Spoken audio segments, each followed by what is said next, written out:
कुछ स्वादिष्ट है बनाना तो playrecipes.com पे जरूर है आना। अहंकारी साधु। तो बात उस समय की है जब स्वामी विवेकानंद अपने लोकप्रिय शिकागो सम्मेलन के भाषण के बाद भारत वापस आ गए थे। अब उनकी चर्चा विश्व के हर देश में हो रही थी। सब लोग उन्हें जानने लगे थे। स्वामी जी भारत वापस आकर अपने स्वभाव अनुरूप भ्रमण कर रहे थे। इस समय वे हिमालय और इसके आसपास के क्षेत्रों में थे। एक दिन वो घूमते घूमते एक नदी के किनारे आ गए। वहां उन्होंने देखा कि एक नाव है जो किनारा छोड़ चुकी है और वो उस नाव के वापस आने के इंतजार में वही किनारे पर बैठ गए। वहां से एक साधु गुजर रहा था। साधु ने स्वामी जी को वहां अकेला बैठा देखा और वो स्वामी जी के पास आया और उनसे पूछा, तुम यहाँ क्यों बैठे हो? मैं यहाँ नाव का इंतजार कर रहा हूँ। साधु ने फिर पूछा, तुम्हारा नाम क्या है? मैं विवेकानंद हूँ। साधु ने स्वामी जी का मजाक उड़ाते हुए उनसे कहा, अच्छा तो तुम वो विख्यात विवेकानंद हो जिसको लगता है कि विदेश में जाकर भाषण देने से तुम बहुत बड़े महात्मा बन सकते हो। स्वामी जी ने साधु को कोई जवाब नहीं दिया। फिर साधु ने बहुत ही घमंड के साथ उस नदी के पानी पर चलकर अपना शक्ति प्रदर्शन किया। कुछ दूर चलने के बाद वो वापस आए और स्वामी जी से कहा, क्या तुम मेरी तरह पानी पर पैदल चलकर इस नदी को पार कर सकते हो? स्वामी जी ने बहुत ही आदर और विनम्रता के साथ साधु से कहा, इस बात में कोई शक नहीं है कि आपके पास बहुत ही अद्भुत शक्ति है, लेकिन हे साधु महाराज, क्या आप मुझे ये बता सकते हो कि आपको ये असाधारण शक्ति प्राप्त करने में कितना समय लगा? बहुत ही अभिमान के साथ साधु ने जवाब दिया, ये बहुत कठिन कार्य था। मैंने 20 सालों की कठिन तपस्या और साधना के बाद इस महान शक्ति को प्राप्त किया है। साधु का ये बताने का अंदाज बहुत ही अहंकार भरा था। ये देखकर स्वामी जी बहुत ही शांत स्वर में बोले, आपने अपनी जिंदगी के 20 साल ऐसी विद्या को सीखने में बर्बाद कर दिए जो काम एक नाव 5 मिनट में कर सकती थी। आप ये 20 साल निर्धन बेसहारा गरीबों की सेवा में लगा सकते थे, या अपने ज्ञान और शक्ति का प्रयोग देश और देशवासियों की प्रगति में लगा सकते थे, परंतु आपने अपने 20 साल सिर्फ 5 मिनट बचाने के लिए व्यर्थ कर दिए। ये कोई बुद्धिमानी नहीं है। साधु सिर झुकाए खड़े रह गया और स्वामी जी नाव में बैठकर नदी के दूसरे किनारे चले गए।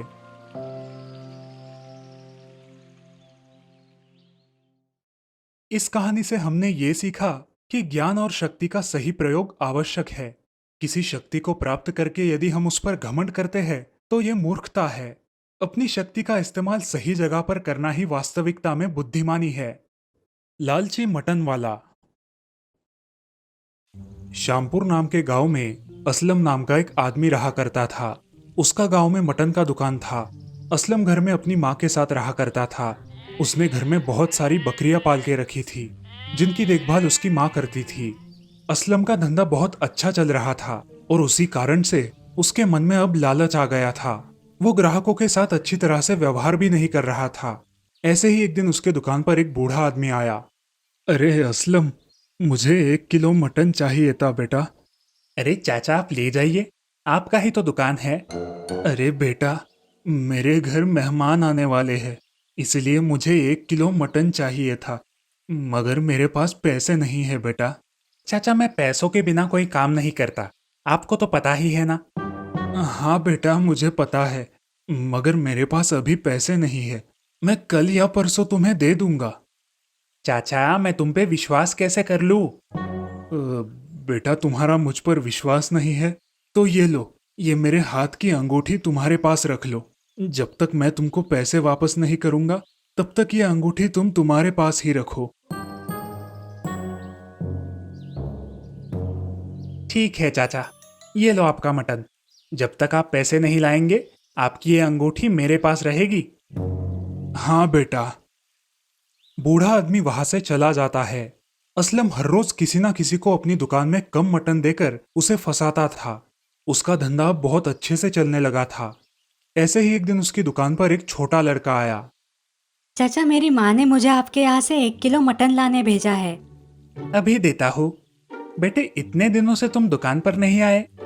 हाँ चाचा, हम गांव गए थे। अच्छा। उस लड़के के साथ बातें करते करते असलम ने उसके मटन में से थोड़ा सा मटन कम करवा दिया उस छोटे लड़के को इस बात का पता भी नहीं चला। ये लो तुम्हारा मटन। ऐसे ही बहुत दिन बीत जाते हैं। अब असलम अपने काम में बहुत माहिर हो जाता है। ये बात लोगों को समझ नहीं आ रही थी और इधर असलम का धंधा बहुत अच्छे से चल रहा था। ऐसे ही एक दिन उसके दुकान पर उनके गांव के एक बहुत अमीर आदमी रामदास का नौकर मटन की ऑर्डर देने आया।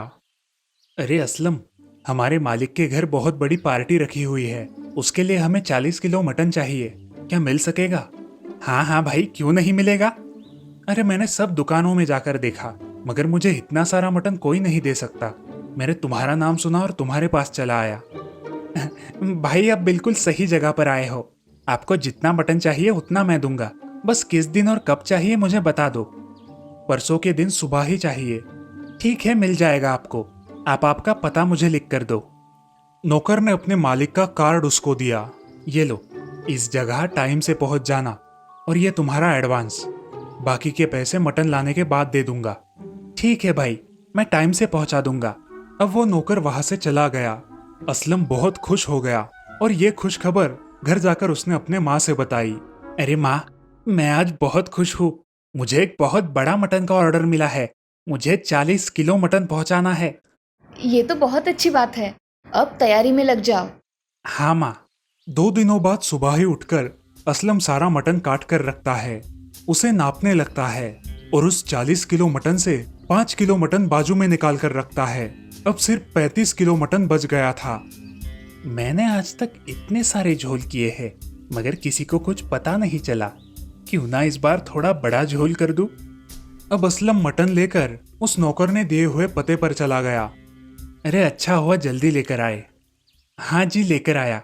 आपने जल्दी बोला था ना, इसलिए देर नहीं की। यही रुको, मैं मालिक से तुम्हारे बचे हुए पैसे लेकर आता हूँ। जी। असलम वहां खड़ा रहता है और नौकर अंदर जाकर मालिक से बचे हुए पैसे लेकर आता है। ये लो भाई तुम्हारे पैसे। धन्यवाद भाई। ऐसा कहकर असलम वहां से चला जाता है। अब रात हो जाती है और उस मालिक के घर कार्यक्रम शुरू होता है। बहुत सारे मेहमान आते हैं, लेकिन जब खाने की बारी आती है, अब तक तो हमारे किसी भी कार्यक्रम में किसी चीज की कमी नहीं पड़ी थी। इस बार मटन कैसे कम पड़ गया? पिछली बार तो इतना सारा बच गया था, अब की बार कम पड़ गया। हाँ मालिक, ये बात तो सच है। इस बात का पता तो करना ही पड़ेगा। 40 किलो मटन मंगवाया था और थोड़े ही लोगों ने खाया। मटन की सब्जी किसने बनाई? उसको बुलाओ। नौकर जाकर रसोइया को बुला कर लाता है।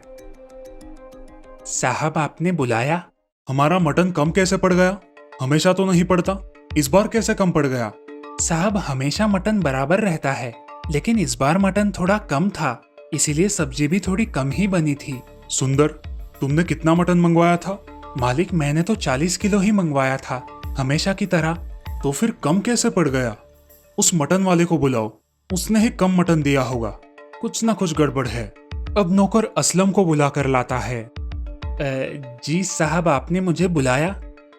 तुमने हमारे यहाँ मटन दिया था, रसोइया बोल रहा है कि तुमने कम मटन दिया है। हमने तो तुमसे 40 किलो मंगवाया था। तुमने कितना मटन दिया है, सच सच बताओ। झूठ बोलोगे तो पछताओगे। ये सब सुनकर असलम चुपचाप खड़ा रहता है। उसे पता चल गया था कि अगर अब वो झूठ बोलेगा तो वो पकड़ा जाएगा। साहब, मुझसे गलती हो गई, मुझे माफ कर दीजिए। आइंदा से ऐसी गलती नहीं होगी साहब। हमारे यहाँ ऐसी गलती करने से पहले लोग 100 बार सोचते हैं, मगर तुमने लालच में आकर यह सब किया। तुम्हें इसकी सजा जरूर दूंगा। रामदास पुलिस को फोन लगाकर उन्हें बुला लेता है और असलम को उनके हवाले कर देता है। इस कहानी से हमें ये सीख मिलती है कि हमें लालच के चलते किसी को फंसाना नहीं चाहिए, क्योंकि उसका अंत हमेशा बुरा ही होता है। गरीब की थाली। मिर्जापुर नाम के गांव में बबलू और गुड्डू नाम के 2 दोस्त रहते थे। वो दाल चावल गेहूं का व्यापार करते थे। दोनों में गुड्डू बड़ा ही लालची था और हमेशा अपना माल बढ़ा चढ़ाकर महंगा बेचता था। बबलू हमेशा सही दाम में ही अपना माल बेचता था। वो हमेशा गरीब और बूढ़े लोगों की मदद भी करता था। दोनों हमेशा साथ में ही अपना माल लेकर जाते, लेकिन बबलू का ज्यादा माल बेचा जाता और गुड्डू का हमेशा की तरह कम। अरे बबलू, हम दोनों का अनाज तो एक जैसा है, फिर भी तुम्हारा सारा माल खत्म हो जाता है और मेरा हमेशा बच जाता है। गुड्डू भाई, तुम हमेशा तुम्हारा अनाज बहुत महंगे दाम में बेचते हो। ज्यादा महंगा अनाज बेचोगे तो तुम्हारा सारा अनाज कैसे बेचा जाएगा? अरे बबलू, दिन रात हम लोग एक गांव से दूसरे गांव जाते हैं, इतनी मेहनत करते हैं तो दाम तो अच्छा मिलना ही चाहिए ना। हाँ, लेकिन मूल भाव से ज्यादा कीमत कौन देगा? गुड्डू भाई, गरीब लोग कैसे इतने पैसे चुकाएंगे? हाँ बबलू, तू रहने दे, तू मुझे मत सिखा, चल तेरा काम कर। ऐसा कहकर दोनों एक गांव में जाकर उस गांव के दो हिस्से कर लेते हैं और अलग अलग दिशाओं में अपना अपना अनाज बेचने की कोशिश करते हैं। गेहूं और चावल, गेहूं और चावल, चलो चलो गांव वालों, जल्दी जल्दी से ले लो, खास आपके लिए। ऐसे आवाज लगाते हुए गुड्डू लोगों को अपना अनाज लेने के लिए आकर्षित करता है। तभी एक राहगीर गुड्डू से बोलता है, अरे भाई, जरा गेहूं का दाम बताओ तो मुझे। 4 सिक्कों का 1 नाप मिलेगा जनाब। अरे भाई, बाकी जगह तो 3 सिक्कों में ही मिलता है, आप बहुत महंगा बेच रहे हो। जी, आपको नहीं लेना है तो मत लीजिए, कुछ वक्त के बाद तो आप मुफ्त में मांगने लगोगे। इतना सस्ता भला कौन बेचता है, जाइए यहाँ से, बिना मतलब का वक्त खराब कर दिया। गुड्डू फिर से अनाज की थैली अपने कंधों पर उठाकर आगे चल पड़ता है। गुड्डू की आवाज सुन दूर खड़ी एक गरीब बूढ़ी दादी माँ अपने घर के अंदर जाकर अपने पति से कहती है, अजी सुनते हो, बाहर गेहूं और चावल बेचने वाला आया है। अपने घर का सारा अनाज खत्म हो चुका है, थोड़ा अनाज तो ले लो, नहीं तो कल से हमारे घर में खाने के लिए कुछ नहीं बचेगा। अरे भाग्यवान, तुम बिल्कुल सही कह रही हो, लेकिन हमारे पास के सारे पैसे खत्म हो चुके हैं। वो हमें किस चीज के बदले अनाज देगा? मुझे तो कुछ समझ नहीं आ रहा, कल से अपना गुजारा कैसे होगा? जी, हमारे घर में आपके पिताजी की एक बहुत पुरानी थाली है, शायद ही उसके बदले हमें थोड़ा सा अनाज मिल जाए। तब तक हमारा बेटा भी शहर से लौट आएगा, उतने दिनों तक का गुजारा करने लायक ही सही कुछ अनाज हमें मिले तो भी बहुत है। ठीक है, चलो उससे बात करके देखते हैं।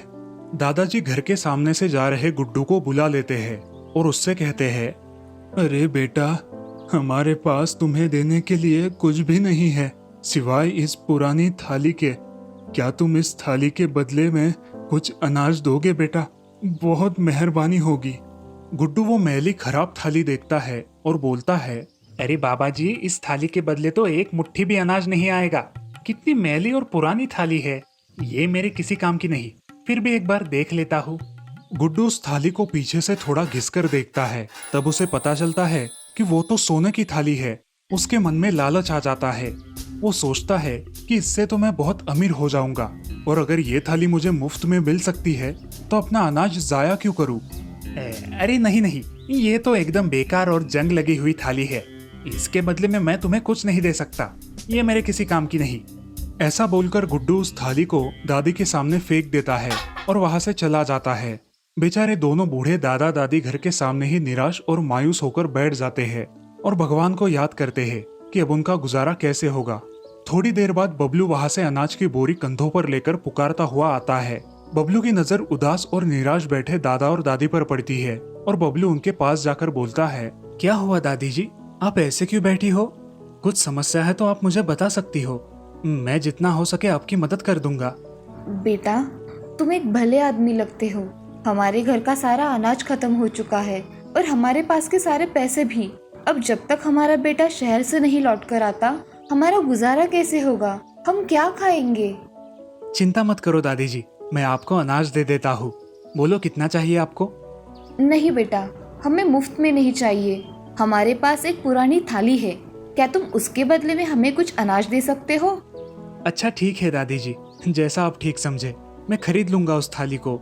दादी वो पुरानी थाली बबलू को देती है। वैसे बबलू को तो उनकी मदद करनी ही थी, फिर भी बबलू दादी की तसल्ली के लिए वो थाली लेता है और थोड़ी घिसकर देखता है। बबलू को पता लगता है कि ये तो सोने की थाली है। अरे दादी जी, ये तो सोने की थाली है, लेकिन इसे खरीदने के लिए मेरे पास उतने पैसे नहीं है। अरे बेटा, थोड़ी देर पहले एक आदमी तो इसे बेकार कहकर फेंक कर चला गया और तुम तो हमें बिना थाली देके ही अनाज देने को तैयार हो गए थे। तुम भले आदमी हो बेटा, तुम्हें जो सही लगे वो हमें दे दो। दादी जी, ये सारा अनाज और मेरे पास जितने पैसे हैं वो सब आप रख लीजिए, मैं बस थोड़े से पैसे घर जाने के लिए रखता हूँ। बबलू अपने पास का सारा अनाज और पैसे उन दोनों को दे देता है और बस थोड़े से पैसे लेकर अपने घर की ओर निकल पड़ता है। दूसरी ओर गुड्डू अमीर बनने के सपने देखता हुआ फिर से वह दादी और दादा के पास आता है और उनसे बोलता है, दादी जी, चलो मैं कुछ अनाज तुम्हें दे देता हूँ उस थाली के बदले। लाओ, कहाँ है वो थाली? बेटा, जिस थाली को तुमने बेकार कहा था वो सोने की थाली थी। किसी ने वो हमें अच्छे दाम देकर खरीद ली। गुड्डू को अपने किए पर पछतावा होने लगा। उसने थोड़े से अनाज के लिए लालच में आकर किस्मत से हाथ में आई उस सोने की थाली को गवा दिया था। उधर बबलू वो थाली बेचकर उन पैसों से आराम की जिंदगी जीने लगा। दोस्तों, हमें हमेशा लालच से दूर रहना चाहिए और हर हालत में ईमानदारी से जीना चाहिए। हमारी सच्चाई और ईमानदारी ही हमारा हर वक्त साथ देती है। सुंदरपुर नाम के शहर में सुशीला नाम की एक औरत रहा करती थी। उसे एक लड़की थी जिसका नाम था सानिया। सानिया कॉलेज जाया करती थी। सुशीला बहुत मेहनत करके पैसे कमाती और अपनी बेटी की पढ़ाई पूरी करती, लेकिन इस बात से अनजान रहकर सानिया अपनी ही धुन में मस्त रहा करती थी। सानिया कॉलेज के लिए दूसरे शहर जाया करती थी। उसे कॉलेज से घर आने तक लगभग 1 घंटा लग जाया करता था और उसी समय में वो अपना मोबाइल निकालकर उसमें कुछ गेम खेला करती थी। उसके कुछ दोस्तों ने उसे इंस्टाग्राम के बारे में बताया और सानिया ने भी वो ऐप अपने फोन में डाउनलोड कर लिया। अब दिन रात वो उसी ऐप पे रहने लगी। सानिया, थोड़ा काम भी कर लिया करो। कुछ दिनों में शादी हो जाएगी तो क्या करोगी? काम आना चाहिए या नहीं? अरे माँ, मैं काम भी करती हूँ और मुझे इतनी जल्दी शादी नहीं करनी है। अच्छा, मगर अभी के लिए काम करो और वो मोबाइल साइड में रखो। ऐसा कहकर सोनिया उस मोबाइल को बाजू में रख देती है और अपना काम कर लेती है। ये देखकर उसकी माँ बहुत खुश हो जाती है। सोनिया दिखने में बहुत खूबसूरत होने के कारण इंस्टाग्राम पे उसके बहुत सारे फॉलोअर्स थे। उसे अपनी सुंदरता पर बहुत गर्व था। ऐसे ही एक दिन सुशीला के घर उसकी पुरानी दोस्त श्रावणी आई। दोनों एक दूसरे से बातें करने लगी। तुम सोनिया की शादी कब करने वाली हो? सोच तो रही हूँ, मगर उसका कॉलेज हो जाए, बाद में देखते हैं। हाँ ठीक है, मैं सोच रही हूँ कि मेरे भाई का बेटा है सागर, वो बड़े कंपनी में जॉब करता है और उसका परिवार भी बहुत अच्छा है। बाकी का तुम सोचो। चलो मैं चलती हूँ। जी ठीक है, मैं इस विषय में सोचूंगी। ऐसा कहकर श्रावणी वहां से चली गई। अब सुशीला भी उस रिश्ते के बारे में सोचने लगी। तभी सानिया वहां आई। सुशीला उसे देखकर बोली, मैं सोच रही हूँ कि इस साल तुम्हारी शादी करवा दूँ। क्या माँ, आप भी हाथ धोकर पीछे लग गई है मेरे। अरे नहीं बेटा, मैं ऐसे ही बोल रही हूँ। मैं सोच रही हूँ कि अगर अच्छा रिश्ता आए तो देखने में क्या बुराई है। ठीक है। अब ऐसे ही बहुत दिन बीत गए। एक दिन श्रावणी ने सुशीला को फोन किया। अरे, मैंने तुमसे बात की थी ना मेरे भाई के बेटे के बारे में। मैं बात आगे बढ़ाऊँ क्या? हाँ चलेगा, तुम बात करो, मैं सानिया से बात कर लेती हूँ। ऐसा बोलकर सुशीला वहां आ जाती है और सानिया से शादी के बारे में बात करती है। अरे माँ, तुम फिर से वही बात लेकर बैठ गई हो। अरे बेटी, कब तक यूँ नाना करती रहोगी? एक ना एक दिन शादी तो करनी पड़ेगी ना। हाँ, वो तो है माँ, मगर अब अगर मगर कुछ नहीं सुनूंगी मैं। लड़का अच्छा है, अगर तुम्हें पसंद आए तो ही बात आगे बढ़ाएंगे। ठीक है माँ, जैसा तुम चाहो। ऐसा बोलकर सानिया अपने कमरे में चली जाती है। उसकी हाँ सुनकर सुशीला भी खुश हो जाती है। ऐसे ही एक दिन सुशीला के घर पे श्रावणी और उसके भाई का बेटा और उसके माता पिता सानिया को देखने आते हैं। सानिया बेटी, आज तुम ये साड़ी पहनो। आज तुम्हें लड़के वाले देखने आए हैं। ठीक है माँ। सानिया तैयार हो जाती है और अपने कुछ फोटो अपने फोन में निकालती है। कितनी सुंदर दिख रही हूँ मैं, इंस्टाग्राम स्टार जो हूँ। अरे चलो भी सानिया, लड़के वाले कब से इंतजार कर रहे हैं। आओ जल्दी नीचे। थोड़ी ही देर में सानिया नीचे आती है। सभी लोगों को प्रणाम करके वहां बैठ जाती है। कुछ बातचीत हो जाने के बाद रमेश को सानिया पसंद आती है और सानिया को भी रमेश पसंद आता है। कुछ ही दिनों में बड़े धूमधाम से दोनों की शादी हो जाती है और अब सानिया अपने ससुराल आ जाती है। ऐसे ही बहुत दिन बीत जाते हैं। सानिया अपनी घर गृहस्थी बहुत अच्छे से संभालने लगी। कुछ ही दिनों बाद उसे याद आया कि उसने शादी के बाद एक भी वीडियो शेयर नहीं किया है। उसने तुरंत अपना मोबाइल निकाला और वीडियो बनाने में व्यस्त हो गई। तभी उसकी सासू माँ वहां आई। अरे सानिया बेटी, तुम खुद से क्यों बड़बड़ा रही हो? क्या हुआ है? अरे कुछ नहीं माँ जी, मैं इंस्टाग्राम पर अपना वीडियो बना रही हूँ। अच्छा, जल्दी नीचे आ जाओ, दोपहर का खाना बनाने में मेरी मदद कर देना। जी माँ जी। ऐसा कहकर सानिया अपना वीडियो बनाने में व्यस्त हो जाती है। अरे ओ बहू, खाना खाने आना है या नहीं? खाना तो नहीं बनाया तुमने, अब खाने के लिए तो आ जाओ। सानिया खाना खा लेती है और अपने कमरे में चली जाती है। ये सब देखकर सास गुस्सा हो जाती है और शाम को जब रमेश घर आता है तब उससे कहती है, अरे आ गए बेटे। तुम्हारी बीवी तो आज पूरा दिन उस मोबाइल से ही चिपकी हुई है। कुछ काम होगा माँ। अरे वो वीडियो बना रही है ऐसा बोल रही थी। खाना बनाने भी नहीं आई। मेरे पैरों में दर्द हो रहा है। अब मैं नहीं खड़ी रह सकती। तुम बहू को बुलाकर खाना बनवा लो। मैं जाती हूँ अपने कमरे में। ऐसा कहकर सास अपने कमरे में चली गई। ये सब सुनकर रमेश बहुत परेशान हो गया। वो अपने रूम में गया और सानिया से कहा, सानिया, तुम कब से उस मोबाइल के चक्कर में पड़ने लगी? मैं पहले से ही मोबाइल यूज़ करती हूँ। क्यों, आप ऐसा क्यों पूछ रहे हो? नहीं, कुछ नहीं। खाना बनाओ, बहुत जोर से भूख लगी है। हाँ, मैं अभी जाकर खाना बनाती हूँ। ऐसे ही बहुत दिन चलता रहा। सानिया अपने मोबाइल के चक्कर में घर के सारे काम छोड़कर सिर्फ वीडियो बनाती रहती। ऐसे ही एक दिन सानिया दुल्हन की तरह सजी धजी देखकर रमेश ने उससे कहा, अरे वाह, मेरी बीवी तो आज कमाल की लग रही है। मैं इंस्टाग्राम क्वीन हूँ। मेरे बहुत सारे फैन फॉलोइंग है। तुम्हारे फैन फॉलोइंग से हमारा पेट नहीं भरता। तुम्हें समझ में नहीं आएगा। तुम क्या जानो इंस्टाग्राम फॉलोइंग? रमेश वहां से चला जाता है। सानिया वापस अपना काम करने लगती है। तभी उसके मन में विचार आता है, मैं एक वीडियो बना के इंस्टाग्राम पे डाल देती हूँ। मेरे फैंस को भी पता चलेगा कि मुझे क्या क्या काम करने पड़ते हैं। और बस सानिया एक नया वीडियो बनाना शुरू कर देती है। हे दोस्तों, मैं आपकी फेमस इंस्टाग्राम क्वीन सानिया बात कर रही हूँ। देखो, मैं दिन भर कितने काम करती हूँ, फिर भी आपके लिए ये वीडियो बनाती हूँ। आपका ऐसा ही प्यार बनाए रखना। इस तरह वो वीडियो बनाकर सानिया उसके इंस्टाग्राम पे शेयर करती है। उसके बहुत सारे फैंस उस वीडियो पर कमेंट करते हैं। देखते ही देखते वो वीडियो बहुत वायरल हो जाता है। सानिया के कुछ फैंस उसके घर वालों के खिलाफ पुलिस में कंप्लेंट दर्ज करवाते हैं और 1-2 दिन में रमेश के घर पुलिस आते हैं। जी इंस्पेक्टर साहब, आप यहाँ कैसे? जी इंस्टाग्राम क्वीन आप ही है ना? आपके घर वालों के खिलाफ हमें कंप्लेंट मिली है कि वो आपसे जबरन काम करवाते हैं। किसने की है पुलिस कंप्लेंट? आपके एक फैन ने की है मैडम। इंस्पेक्टर साहब, ऐसा कुछ नहीं है। मैंने तो सिर्फ यह वीडियो फॉलोइंग बढ़ाने के लिए ऐसे बनाया था, बाकी कुछ नहीं। सच कहिए, कोई आप पर दबाव नहीं डाल रहा ना? नहीं इंस्पेक्टर साहब, मैं सच कह रही हूँ। मेरे घर वाले बहुत अच्छे हैं। आप प्लीज यहाँ से चले जाइए। अच्छा ठीक है, मैं जाता हूँ। अगर कोई तकलीफ है तो थाने में कॉल कर दीजिए। जी इंस्पेक्टर साहब। सानिया को अपनी गलती समझ आ जाती है और वो अपने पति और सास से माफी मांगती है। माँ जी, मुझे माफ कर दीजिए, मुझसे गलती हो गई। अरे पगली, माफी मत मांग। मैंने तुझे माफ कर दिया, मगर आइंदा ऐसे वीडियो मत बनाना, समझी? जी माँ जी, और आप भी मुझे माफ कर दीजिए। मैंने माफ कर दिया, मगर आज के बाद वो फालतू वीडियोस मत बनाना। परिणाम तो देख ही लिए तुमने। उस दिन के बाद सानिया ने इंस्टाग्राम पे वीडियो बना के डालना बंद कर दिया और अपने परिवार के साथ हंसी खुशी रहने लगी। इस कहानी से हमें ये सीख मिलती है कि हमें अपनी जिंदगी में हर चीज सोच समझ कर करनी चाहिए।